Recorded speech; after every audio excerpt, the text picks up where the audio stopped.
অন্য মেজাজে নারায়ণ গোস্বামী। বিভিন্ন সময়ে নানান রাজনৈতিক কাজে ব্যস্ত থাকতে দেখা যায় তাকে। তবে এবার তাকে একেবারে অন্য রূপে দেখা গেল। এবার তার শিল্প সত্তা দেখবেন সকলে। এক কথায় নেতা নয়, অভিনেতাই বলা চলে। সাত সকালে রাজনীতির কর্মকাণ্ড বাদ দিয়ে ছুটির দিনে বারাসাত রবীন্দ্র ভবনে এসে পৌঁছালেন নারায়ণ গোস্বামী।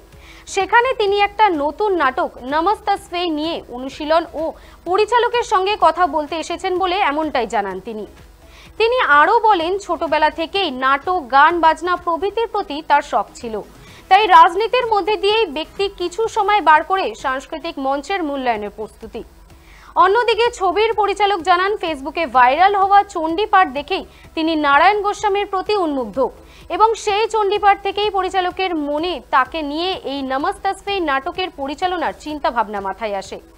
এখান থেকেই প্রশ্ন ওঠে, তবে কি মুক্তি পেতে চলা নাটক নমস্তস্মৈর মূল ভূমিকায় দেখা যাবে অভিনেতা নারায়ণ গোস্বামীকে?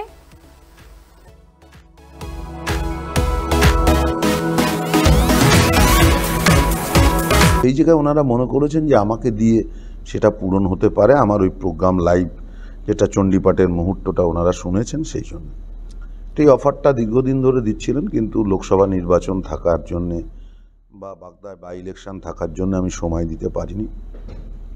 এখন আমি সময় দিয়েছি, মনস্থির করেছি এবং এইটা করব। অশোকনগর প্রতিবিম্বর প্রযোজনায় নমস্তস্মৈ নাটক, যার নাট্যকার লিখেছেন পিয়াল ভট্টাচার্য, নির্দেশক পার্থসারথী রাহা, তাদের প্রোডাকশানে আমি কাজটা করছি।